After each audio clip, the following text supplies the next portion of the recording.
સર્વે વાલા મુક્તો,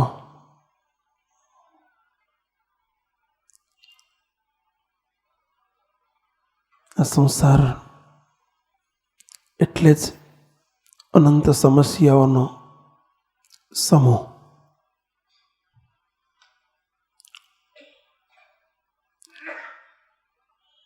સમસ્યાઓ બે પ્રકારની છે, એક આત્માની સમસ્યાઓ અને બીજી દેહની સમસ્યાઓ.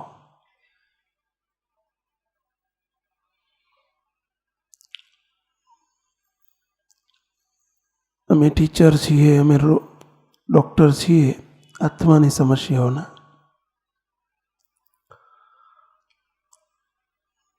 પરંતુ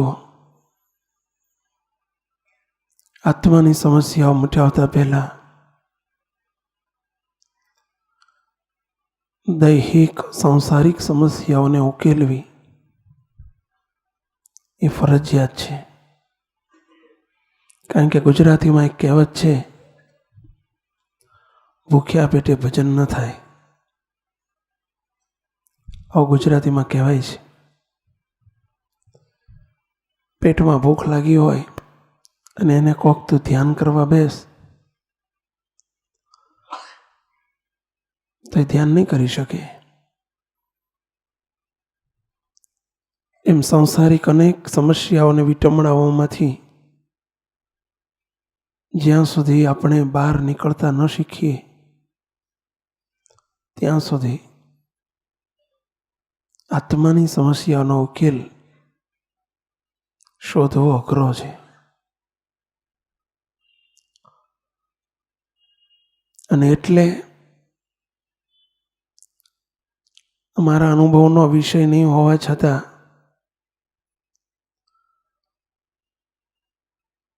ત્યાં સુધી લઈ જવા છે. એટલે થોડીક આ વાતને આપણા સૌના જીવનમાં અમલમાં મૂકવી બહુ જરૂરી છે. અને વાત પણ સાચી છે. આપણે અનેક વખત દ્રષ્ટાંત આપીએ છીએ કે એવરેસ્ટ શિખરને સર કરવા માટેનો સંકલ્પ હોય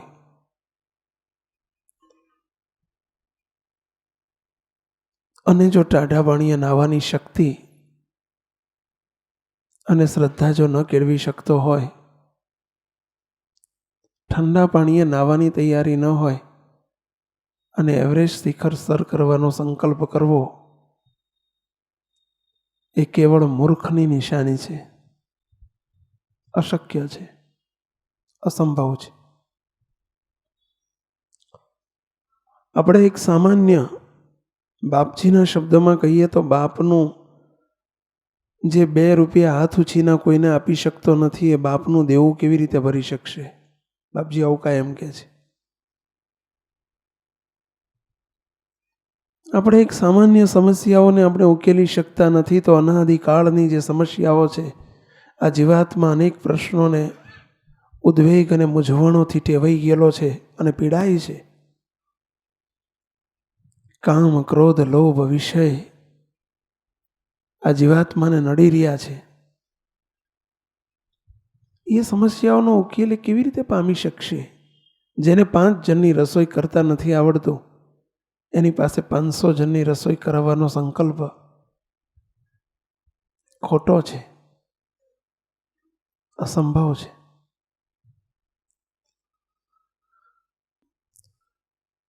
ઘરે ઘરે વ્યક્તિએ જેની જોડે જઈએ અને જે અમારી પાસે આવે મોટા ભાગના સળગતા અને બળતા જળતા આવતા હોય છે. ઘરની સમસ્યાઓ છે, ઘરના પ્રશ્નો છે. બાપ કહેશે કે દીકરો બરાબર નથી ને દીકરો કહેશે બાપ બરાબર નથી. અમે હમણાં જ એક ઘેર પધરામણીએ જઈને આવ્યા ત્યારે અંદરથી કોઈ અમને આવીને સંદેશો પુરુષે આપ્યો કે સ્વામી અંદરથી આવું કહે છે કે ભાઈને આવું, ભાઈની આ ફરિયાદ છે, એમને કંઈક કહેજો. મેં કીધું હવે ભાઈને એક બાજુ લઈ જઈને પૂછો તો એ કહેશે કે એમની આવી ફરિયાદ છે, સ્વામીને કહેજો. આ તો સારું છે, એમની ફરિયાદ અમારી આગળ તમે નથી કરતા, એટલા અમે સલામત છીએ અને તમે સમજો છો એટલું સારું છે કે અમારી પાસે વનવે ફરિયાદો જ આવતી હોય છે. પરંતુ દરેક વ્યક્તિ પીડાય છે, રીબાય છે, મૂંઝાય છે. આપણે વિચાર કરો, આવી સમસ્યાઓ સાંભળીએ ત્યારે અમને દુઃખ એક વાતનું થાય કે આપણું ઘર કોનું છે, આપણે કોના દીકરાઓ છીએ, કયા ઈષ્ટદેવના આપણે ઉપાસકો છીએ, આપણે કારણ સત્સંગના કેવા ઉજળા સભ્યો છીએ, કેવા મહારાજ અને મોટા પુરુષ જે આપણને મળ્યા છે એમના કેવા સંકલ્પો છે ઊંચા, કેવા એમના ઊંચા આદર્શો છે, કેવી એમની આપણા પ્રત્યે કેવા એમને સંકલ્પો સેવેલા છે, ક્યાં લઈ જવા એ માગે છે. જે શ્રેષ્ઠ શિખરો પોતે સર કરી ચૂક્યા છે, મહારાજની કૃપાથી કરી ચૂક્યા છે, શબ્દ એમના માટે ન વપરાય. પરંતુ જે સુખ, જે સ્થાન અને જે સ્થિતિમાં પોતે રહ્યા છે ત્યાં આપણને સૌને સ્થિર કરવા માગે છે. એના માટે એમનો પ્રાદુર્ભાવ છે અને આપણે એમના થઈને આપણે સમુદ્રને તરિયા આપણને તરાવી દીધા છે ને ખાબોચિયામાં ડૂબીએ છીએ. એમને કેટલું અંતરે દુઃખ થતું હોય એ આપણા માટે શરમજનક હોય છે. મુક્તો જગતનો જીવ સમસ્યાઓમાં પીડાતો હોય એ તો બની શકે, પરંતુ ભગવાનનો ભક્ત અને કર્મ કુસંપ, વેર ઝેર રાગ દ્વેષ, અભાવ અવગુણ, અમહિમાત ભર્યું જીવન, ઉદ્વેગથી ખદબદતા જીવનમાં એ જીવતો હોય, ભગવાનના ભક્ત તરીકે શરમજનક છે. મુક્તો શું ઉકેલ છે આનો? અને શું ઉકેલ છે? પહેલી વસ્તુ, આપણા સ્ટેટસનો આપણો ખ્યાલ કરો કે હું કોણ છું. આનો વિચાર કરો મુક્તો કે આપણું સ્ટેટસ શું છે. સમસ્યાઓનું કારણ પહેલું તો આપણને આપણા મોભાનો, આપણને આપણા સ્થાનનો ખ્યાલ જ નથી કે આપણે કોણ છીએ.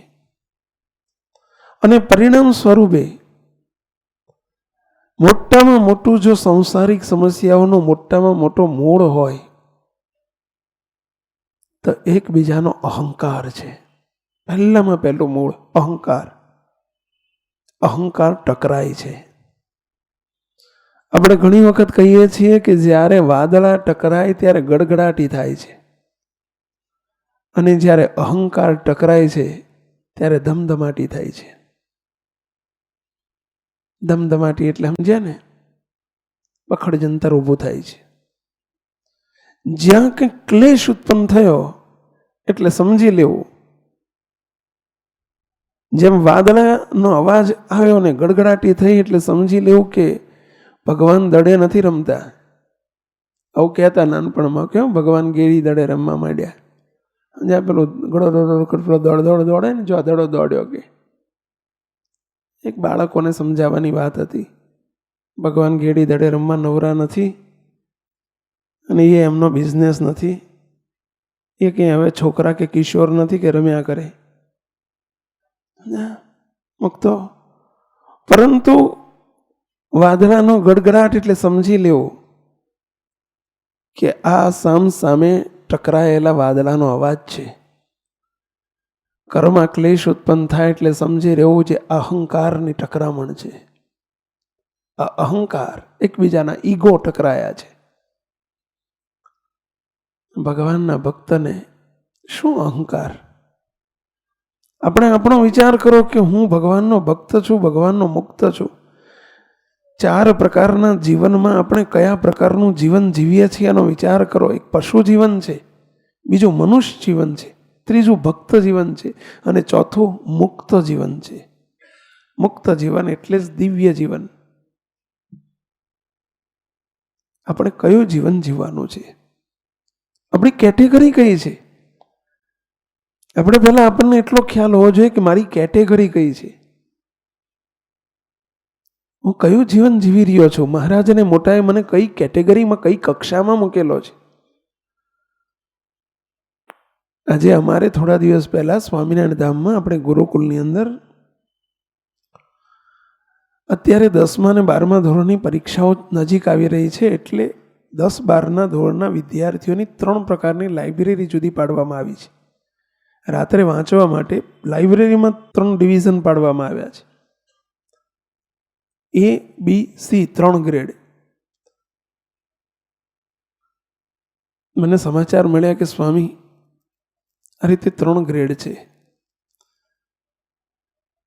નીચેથી હું જોતો હતો કે 2 છોકરા ઉપર લાઇબ્રેરીમાં નીચેથી નજર, અમારા સંતોના રસોડામાંથી ઉપર નજર પડે એટલે રાત્રે 10-10:30 હું ઉભેલો અને સાહેબ નજર પડી, 2 છોકરા સામે બારીમાંથી દેખાય, જરા ફેંટી આવી ગયા છે. તરત મેં ફોન કરીને જરા ગૃહપતિને કહ્યું કે પેલા 2 છોકરાઓ જરા નજર કરો, ત્યાં ઝઘડે છે, અને બંનેને મારી જોડે લઈ આવો. પેલા ગૃહપતિએ મને કહ્યું કે સ્વામી આ એ કેટેગરી વાળા છે, જરા શું સમજતા હશે? મેં કીધું એ કેટેગરી એટલે? કે સ્વામી જે સ્ટાર બેચના છોકરા છે, જે 85 ઉપર લાવનારા છે, અને એ છોકરાની આપણે એ કેટેગરી પાડી છે. એને 10 છોકરાઓ માટે આપણે સ્પેશિયલ આ રૂમમાં આપણે જુદી વ્યવસ્થા એમને કરી આપી છે, એમને બધી ફેસિલિટી આપીએ છીએ.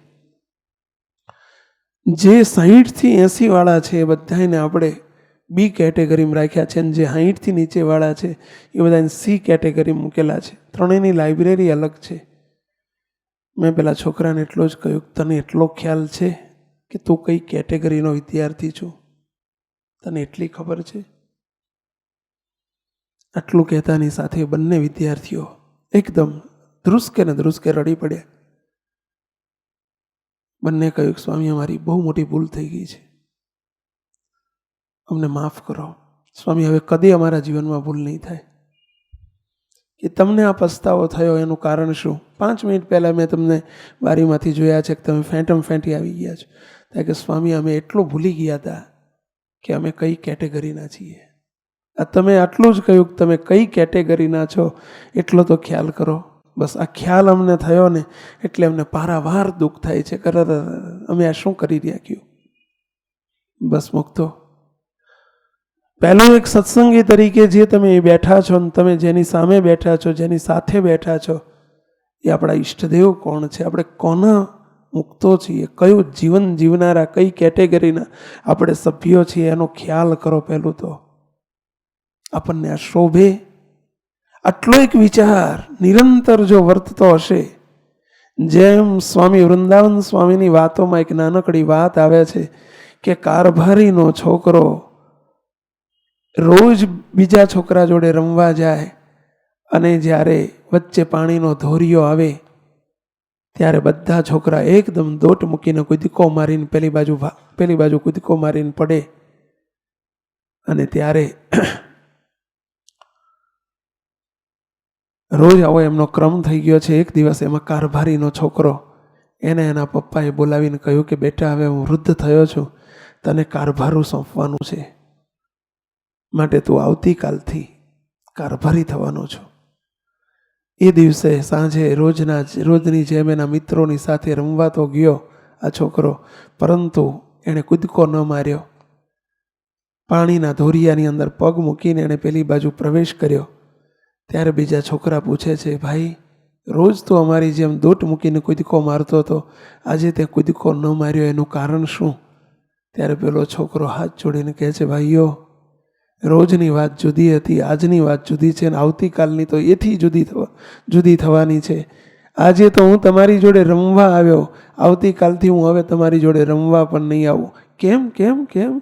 ગઈકાલે મને એટલી ખબર નથી કે હું કારભારીનો છોકરો છું. આજે સવારે મારા બાપાએ મને કહ્યું કે આવતીકાલથી તું કારભારી છું, એટલે હવે મને એમ લાગ્યું કે હવે મારાથી કૂદકા ન મરાય. આવી રીતે તમારી જેમ કૂદકા ન મરાય એટલે મેં પગ મૂકી અને પાણીમાં પગ મૂકીને પેલી બાજુ ગયો. અને હવે તો આવતીકાલથી હું કારભારી છું, એટલે મને એટલો તો ખ્યાલ આવે છે કે હવે મારે તમારી સાથે રમવા પણ ન અવાય. આટલી પહેલી આપણને જરૂર છે કે મારું સ્ટેટસ કયું છે. હું જગતનો દુનિયાવી સંસારિક જીવ નથી, હું જગતના લોકો જેવો નથી. મારું ઘર, મારું ફેમિલી, મારો પરિવાર કોનો કૃપાપાત્ર છે, કેવા સર્વોપરી ભગવાન સ્વામિનારાયણના અમે દીકરાઓ છીએ. અમારો કયો પરિવાર છે? કારણ સત્સંગનો અમારો પરિવાર છે. વિના સાધને, વિના દાખલે, વિના પાત્રતાએ ભગવાન સ્વામિનારાયણે સ્વીકારેલા અમે એના અદ્ભુત ભગવાન સ્વામિનારાયણના સર્વોપરી મહારાજના અમે સર્વોપરી પરિવારના બાળકો છીએ. આટલો ખ્યાલ પહેલો આપણને હોવો જોઈશે. મુક્ત અહંકાર રાખવાનો, પરંતુ આ ઈગો, ડિવાઇન ઈગો જેને કહેવાય, એ ડિવાઇન ઈગો આપણને પ્રાઉડ, આપણને ગૌરવ, ડિવાઇન ઈગો છે. આ ઈગો બે પ્રકારના છે, એક માહિક ઈગો, એક દિવ્ય ઈગો. આ દિવ્ય ઈગો છે, ડિવાઇન ઈગો છે. વોટ એમ આઈ, હું કોણ છું? બસ આ વિચાર. મારું ફેમિલી કોણ છે, મારો પરિવાર કોણ છે, મને આ ન શોભે. આટલું તો એક વિવેક બુદ્ધિ જેને કહેવાય, સામાન્ય વિવેક બુદ્ધિ આપણને પહેલી તો અવશ્ય હોવી જોઈએ મિત્રો. અને તો આપણને બીજા બધા ખ્યાલો રહેશે. સંસારની અંદર સંસાર છે મુક્તો.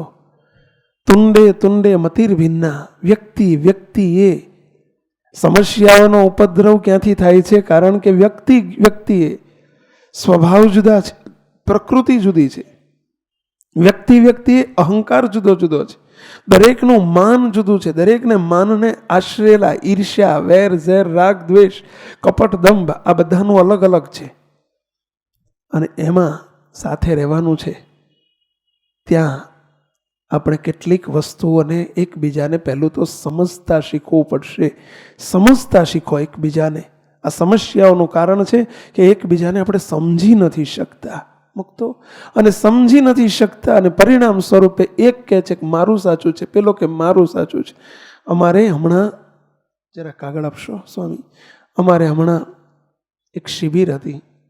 શિબિરની અંદર એક વાત કરી કે ભાઈઓ, આ એક પેપર છે, આ પેન છે.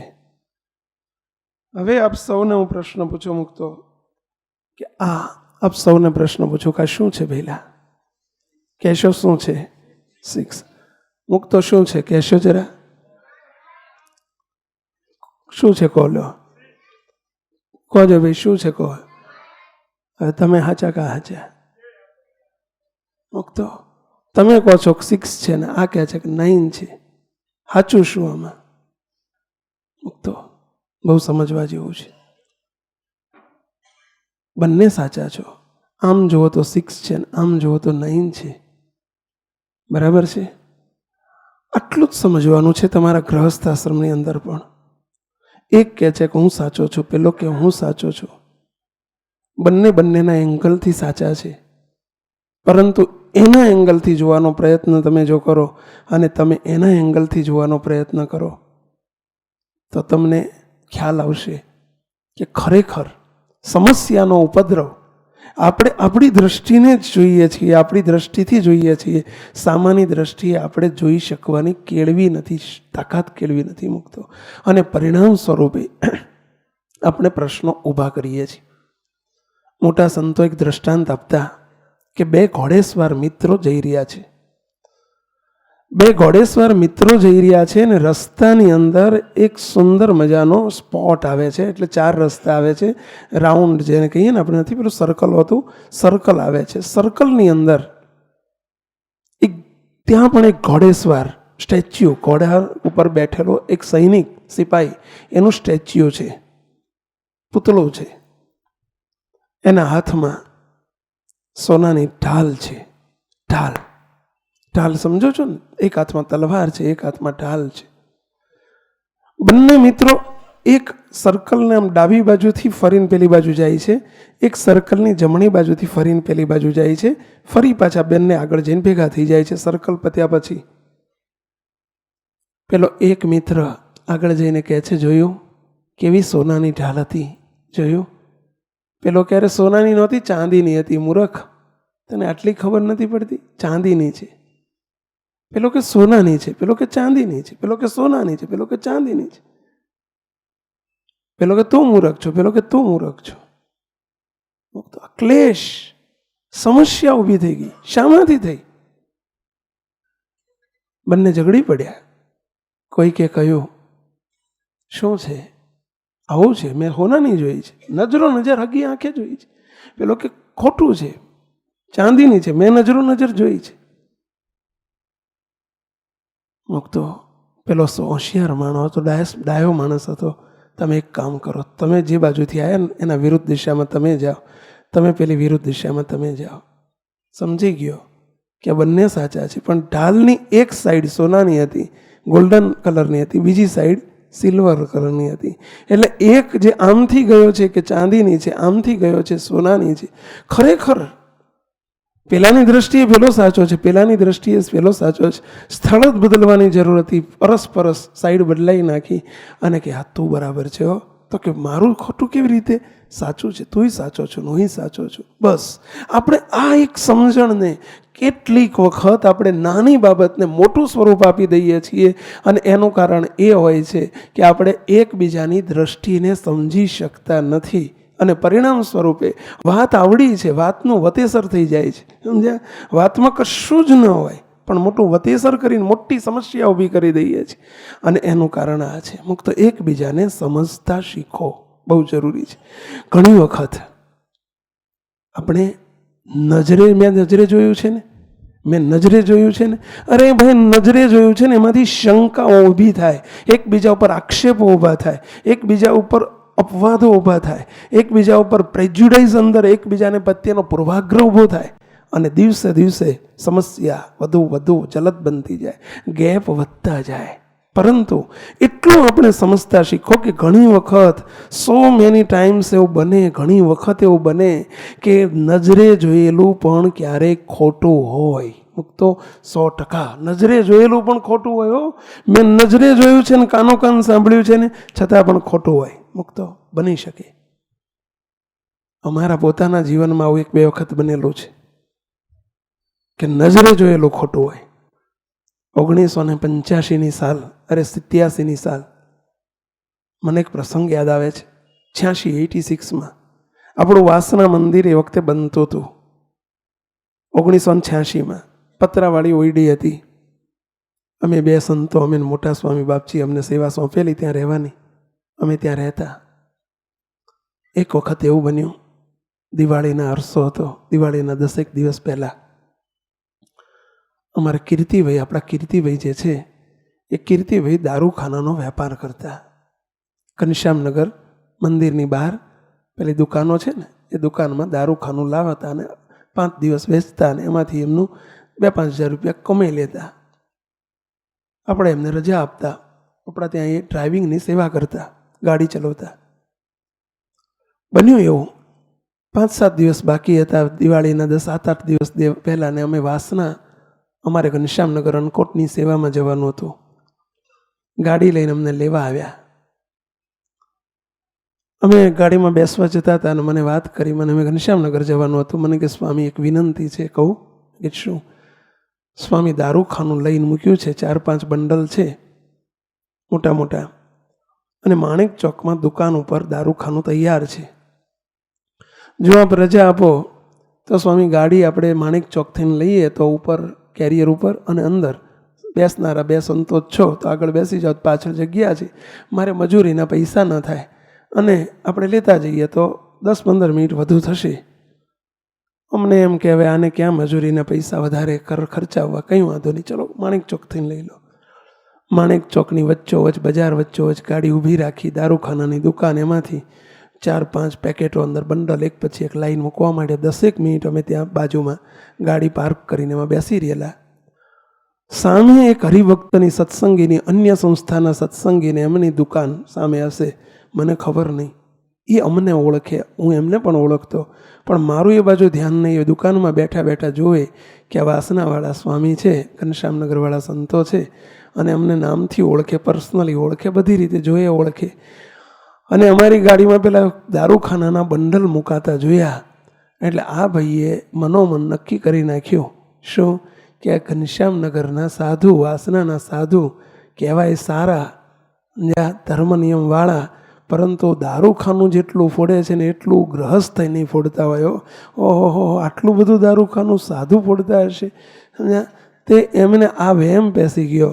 અને વહેમ પેઠો એટલું તો સારું, પણ માનવ સહજ સ્વભાવ અને અન્ય સંસ્થાના હરિભગત એમને આપણા પ્રત્યે આદર હતો, પણ છતાંય તે અંદર પેઠેલા વહેમે કરીને એમણે આ વાત એકને કરી, બીજાને કરી, ત્રીજાને કરી, ચોથાને કરી. અને આ વાત વહેતી વહેતી દિવાળી બેસતા વર્ષ પછી ત્રીજે દાડે 10 દિવસ પછી અમે જ્યારે વાસના ગયા ત્યારે અમારી જોડે વાત આવી. 2-4 અન્ય સંસ્થાના હરિભક્તો આવીને કે સ્વામી એક પ્રશ્ન છે, સમાધાન કરવાનું છે, અમે મૂંઝાઈએ છીએ. મેં કે શું? કે સ્વામી આપણે આટલું બધું દારૂખાનું ફોડીએ છીએ, આમ તો ધર્મ નિયમવાળા સાધુ, અને સાધુને આવું બધું હોય નહીં, આ બધું આછકલા વેડા કહેવાય, અને આપણે આટલું બધું સાધુ થઈને દારૂખાનું ફોડો તે સારું કહેવાય. મેં કે શાનું દારૂખાનું, શું વાત શું છે? હવે અમને તો કંઈ ખબર જ નહીં. સમજ્યા? હવે સાધુ થયા પહેલાંય ટીકડી નથી ફોડી, ત્યાં સાધુ થયા પછી ક્યાંથી ફોડી હોય? સમજ્યા? સાધુ થયા પહેલાંય કોઈ દાડો દારૂખાનું ફોડ્યું નથી. આ મહારાજની શાખે કહું છું હું તો પછી તો ફોડવાની વાત જ ક્યાં આવે? તો કોઈ ટીકડી નથી, ટીકડીઓ આવતી ને પેલી, સમજ્યા, ઓલી બંદૂકડીમાં ટીકડીઓ ને લવિંગિયા ને આંગળીયા ને નામ સાંભળ્યા છે ને જોયા છે, બાકી ફોડ્યું નથી. સમજ્યા? હવે એ સાધુ થયા પછી આ વાત તો હોય જ ક્યાંથી? અમને તો ધ્રાસકો પડ્યો છે શું? કારણ કે મને આણે કીધું ને ઓલ્યાને બોલાવ્યું, મને આણે કીધું, ઓલ્યાને બોલાવ્યું, મને આણે કીધું, પેલાને બોલાવ્યું, મને આણે કીધું. અમે તો તાગ લીધો. અને જે ભાઈએ કીધું હતું, સમજ્યા, વાસનામાં જ રહે, અને એમની જોડે વાત ગઈ, એમને બોલાયા. મેં તો તમે આ વાત કરી હતા કે હા મેં સ્વામી નજરે જોયેલી વાત છે. સ્વામી તમે ખોટું ન બોલશો, સાચું બોલો. 8-10 દિવસ પહેલાં તમે પોતે હતા માણેક ચોકમાં દારૂખાનું લેવા આવ્યા હતા, બંડલ મેં ગાડીમાં મૂકાતા જોયા છે. મેં કીધું તમે ગાડીમાં બંડલ મૂકતા જોયા એ 100% સાચું છે, પણ તમે મને ફોડતા જોયો તો કોઈ દાડો? મને કે અમારા સાધુને દારૂખાનું ફોડતા કે ફોડતા નહીં, પણ દારૂખાનું લઈ ગયા તો ફોડવા જ લઈ ગયા હોય ને? કે સાધુ ઓછા વેચવા લઈ જાય? સાધુ તો ફોડવા જ લઈ જાય ને? કે સમજ્યા? ગ્રહસ્થ કેમ લઈ જાય? એ વેચવા, અરે ફોડવા. એમ તમે શું કરવા લેવા આવ્યા હોય? ફોડવા. કે એટલે આટલું બધું ફોડતા જ હોય ને? અરે કીધું બાપા હવે તને હું સાચું કેવી રીતે કહું? સમજ્યા? પણ અમે દારૂખાના નડ્યાય નથી, અમે અડતા નથી, અમે ફોડતા નથી, પણ વાતનું એવું વતેસર થઈ ગયું કે વાત બફાઈ ગઈ એટલી બધી. હવે કેવી રીતે કોને? આ તો ઠીક છે 5-7 જણની ખબર પડી તો એને કઢાયું, નહીંતર કેટલાના જીવમાં પહી જાય કે વાસનાવાળા દારૂખાનું બહુ ફોડે છે, વાસનાવાળા દારૂખાનું બહુ ફોડે છે. સમજ્યા? હવે વાત એણે નજર જોઈ હોવા છતાં તદ્દન ખોટું છે. કેવું છે એવું કે કેટલી વખત નજરે જોયેલું પણ ખોટું હોય. સમજ્યા? નજર હગી આંખે જોયેલું પણ ખોટું હોય. અમારે બીજો એક એવો જ બનાવ એ જ વર્ષની અંદર એવો બની ગયો. એ પતરાવાળી ઓરડીમાં હું ને અમારા મોટા સ્વામી બે રહેતા. અમારા આનંદ સ્વામી જે અત્યારે છે એમનું નામ એ વખતે બેચરભાઈ પટેલ, બેચરભાઈ હતું. એ અમારી સેવામાં હતા. 2 સંતો ને 1 હરિભગત. સમજ્યા? સાંજનો 5 વાગ્યાનો એક દિવસ સમય, અને આગળ જેને ઓયડી જોઈએ છે એને ખબર હશે, ચોકની અંદર એક બાયણું હતું, એક બાયણું પાછળ હતું. 15x20ની કે 15x12ની ઓયડી હતી અમારી. સમજ્યા? હવે સાંજનો 5 વાગ્યાનો સમય, અમે કોઈ નહીં હરિભક્તો, અમે 2 સંતો અને અમારા બેચરભાઈ ઉપર મંદિરમાં પાણી છાંટે. મંદિર બંધાતું હતું એ વખતે. અને એક ડોસીમાં ઉંમરલાયક માજી આવીને બાયણા આગળ ઊભા રહ્યા, બહાર બાયણા આગળ. એટલે અમે 2 સંતો જ, કોઈ નહીં. એટલે અમે ભડક્યા કે જોડ માજી ડોસી અંદર પહી જશે.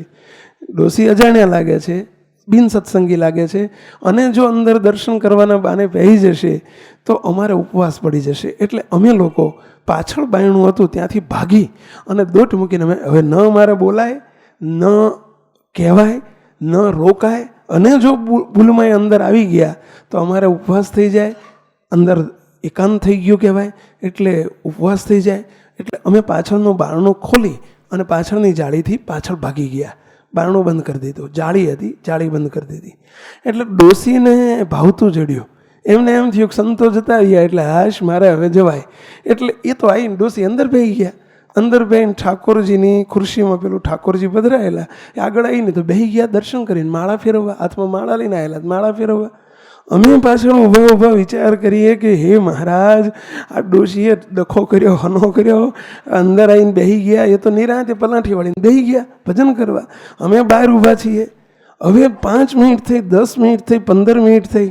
અમે પ્રાર્થના કરીએ, હે મહારાજ જલ્દી આ ડોશીને કાઢો, કે તમે વિચાર આપો. કારણ કે કોણ કહે કે તમે ના જવા, મંદિરમાં ન જવાય. બાજુમાં મારું સંતોનું આસન પડેલું. હવે એ બીક કે જો અડી જશે હમણાં આસને જઈને તો આમ અડશે, ચરણ સ્પર્શ કરવા જશે તોય અભડાવશે.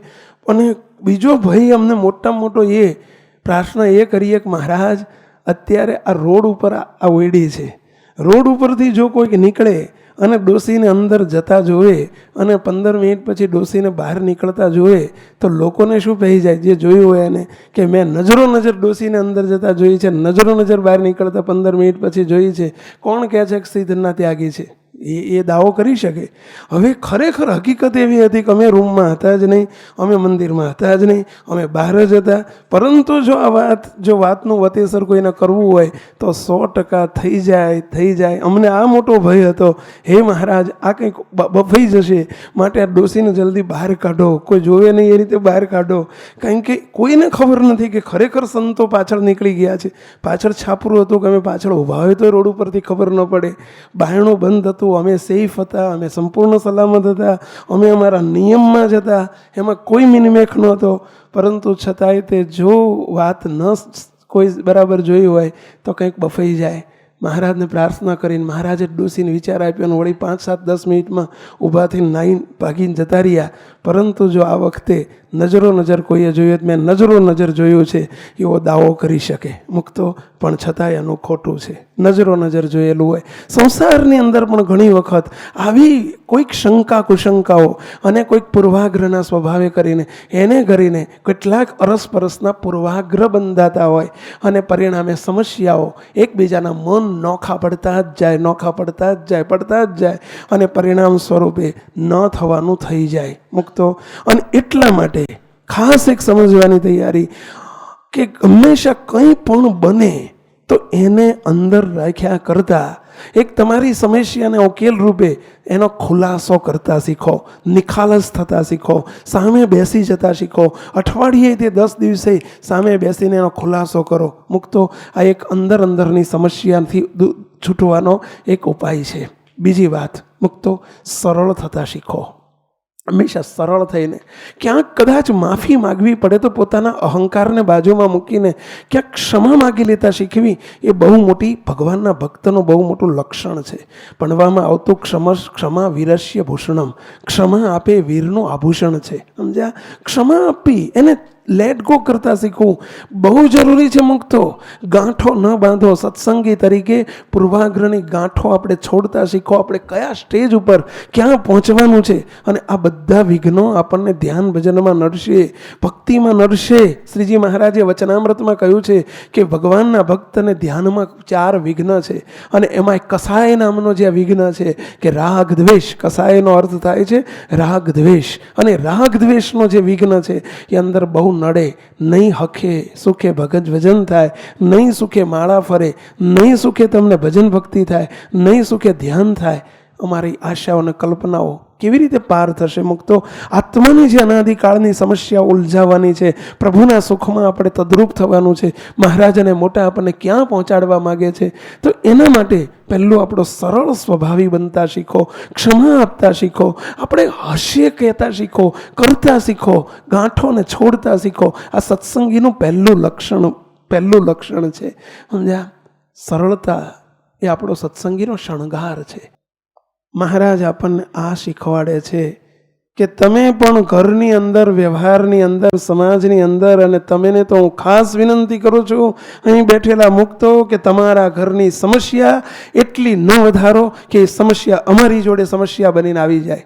મહેરબાની કરીને ધંધો ન કરશો, આટલી વિનંતી કરું છું મુક્તો. કારણ કે અંતે તમારી સમસ્યાઓ અમારી સમસ્યા બની જાય છે અને અમે ન આમ કહી શકીએ, ન આમ કહી શકીએ, ન ઓલાને કહી શકીએ, ન પેલાને કહી શકીએ. મુક્તો બહુ મોટો પ્રશ્ન સર્જાઈ જતો હોય છે, ધર્મ સંકટ આવી જતું હોય છે. સંતોને આપણે ભીડો ઉતારવા માટેનો આપણો સમય છે, સંતોના ભીડા વધારવાનો સમય નથી. મુક્તો ધ્યાન રાખજો. આપણે બધાએ અંતે તો ભગવાનના અંદર પાછા ભગવાનના ભક્તો હોય, મુક્તો હોય, મોટી મોટી વાતો પણ આપણે કરતા હોય, મંદિરમાં આગળ બેસતા હોય, લાખોની સેવાઓ કરતા હોય, અનાદિ મુક્ત કરીને મૂર્તિમાં રાખ્યા છે એની વાતે કરતા હોય, અને નાની વાતને પણ આપણે છોડી ન શકતા હોઈએ. મુક્તો એક નાની વાતને પણ આપણે છોડી ન શકીએ. ઘણી વખત આવું બનતું હોય છે. કલ્પના કરો મુક્તો, ભગવાનના ભક્તો છે, એ વખતે આપણું જ્ઞાન ક્યાં જાય છે, આપણી સમજણ ક્યાં જાય છે? આપણે રાગ દ્વેષથી, ઈર્ષ્યાથી પર નથી થઈ શકતા. આપણા નાતના ગુણો, આપણા કુટુંબના ગુણો, આપણા પરિવારના ગુણો આપણામાં ઘર કરી ગયેલા હોય છે, અને એ સમય આવે ત્યારે આપણી સાચી નાતને આપણે ભૂલી જઈએ છીએ. અને એ વખતે કુટુંબના જે ગુણો ઉપરથી આપણે આગળથી બાપ દાદાના સમયથી વારસામાં મળ્યા હોય ને, એ ગુણો પર આપણે જતા રહેતા હોઈએ છીએ. મુક્તો ખ્યાલ કરજો. અને પછી એવી જીદ ઉપર પણ વાત જતી રહેતી હોય. ભગવાનનું પણ ન મનાયો, સંતોનું પણ ન મનાય. અમે ઘણી વખત આમાંથી પસાર થઈ ગયેલા છીએ, આવા પ્રસંગોમાંથી, અને એટલે કહીએ છીએ મુક્તો, આ તમારી સમસ્યા તમારા સુધી રહેતી હોય તો સારું છે. એ સમસ્યા કેટલી ભયંકર સ્વરૂપ આપી દેતી હોય. સત્સંગને, સંતોને લેવા દેવા વગરના આપણે એની સાથેથી મન ન ખા. હવે મારું મંદિર નથી જતો, હવે હું મંદિર નથી જતો. મુક્તો એક પરિવારની વાત હું ગાડીમાં કરતો હતો. એક પરિવારના 3 ભાઈઓ, 3 ભાઈઓમાં વિક્ષેપ થયો મિલકતની વહેંચણી બાબતમાં. મન મોટું મૂકીને કંઈક જતું કરવાનું હતું. જો સહેજ જતું કર્યું હોત તો વાંધો નહોતો. 3 ઘરના હતા, 3 સત્સંગી હતા, 3 અમારા દીકરા જેવા હતા. બાપની ગેરહાજરી હતી. એ પ્રશ્ન અમારી પાસે આવ્યો. અમે તટસ્થ રીતે, 2 અમારા માટે 3 સરખા હતા. અમારે વળી કોણ પારકું ને કોણ પરાયું, અમારે શું? એમને સાથે મળીને જો મહારાજ આગળ આપણે ચિઠ્ઠી નાખીએ. કારણ કે અમને બીક હતી કે જો અમે કંઈ કહીશું તો નિમિત્ત અમે થઈ જઈશું. મહારાજ આગળ ચિઠ્ઠી નાખીએ. મિલકત 3 મિલકત છે, 3માં એક નામ લખીએ. અમે પહેલી ઉપાડીને એમાં જેને આપીએ એ એની, બીજી ઉપાડીને જેને આપીએ એની, ત્રીજી ઉપાડીને જેને આપીએ એની. બરાબર માન છે? તો કે આ માન છે. હવે અમે તો વચ્ચે આવ્યા જ નથી, ફક્ત ચિઠ્ઠી નાખવામાં જ અમે છીએ. મહારાજને સોંપણી કરી, પ્રાર્થના કરી એમની હાજરીમાં, 3ની હાજરી, કે ભાઈ મહારાજને આપણે પ્રાર્થના કરીએ કે હે દયાળુ, આપ જેને યોગ લાગે એમ કરજો. 3 ઓલ્યો કે હું આ મિલકત લઉં, પેલો કે હું લઉં, ઓલ્યો કે હું લઉં. હવે એક મિલકત માટે 3 ઝઘડ્યા કરે. પણ આ જ ઉપાય હતો, બીજો કોઈ ઉપાય નહોતો. મિલકતના ભાગ પડે એવા નહોતા, એની અંદર ડિવિઝન થાય એવું નહોતું, અંદરથી કાપકૂપ થાય એવી નહોતી. સમજ્યા? અને એની ઉપર થોડી કિંમત કદાચ વધુ હતી તો 2-5 લાખ રૂપિયા એક્સ્ટ્રા પણ લેવાવાળો જેને જાય એ આપવાય તૈયાર હતો. 3 પાછા એમાં તૈયાર હતા. પણ બસ નહીં, મારે આ જ જોઈએ. હવે બીજો કોઈ વિકલ્પ નહોતો. ઠાકોરજી આગળ ચિઠ્ઠી નાખી, 3ના ભાગ પાડ્યા. એક ભાઈને રંજ રહી ગયો, સ્વામીએ પક્ષપાત કર્યો. 2 ભાઈને રંજ રહી ગયો, સ્વામીએ પક્ષપાત કર્યો. આજે એમનો વાલો હતો ને એને સ્વામીએ આ મિલકત અપાઈ. બેને આ પક્ષપાત રહી ગયો. એ આજની ઘડી ને કાલનો દિવસ એ બંને ભાઈઓ મંદિર આવતા બંધ થઈ ગયા. વર્ષોના સંબંધ ઠાકોરજી સાથેના કાપી નાખ્યા. મંદિર આવતા બંધ થઈ ગયા. મુક્તો અમને દુઃખ એ થાય કે તમારા સંકુચિત માનસની સાથે અમને શા માટે તમારી સંકુચિતતામાં, તમારા એ વાડામાં, તમારી સમસ્યાઓમાં તમે અમને તમારી રીતે કેમ માપો છો? આ વિડીયો જો આપને પસંદ આવ્યો હોય તો તેને લાઈક કરો અને શેર કરો. અને હા, આવા જ લેટેસ્ટ વિડીયો મેળવવા માટે SMVS ચેનલને સબસ્ક્રાઇબ કરવાનું અને બેલ આઇકોન પર ક્લિક કરવાનું ન ભૂલતા હો.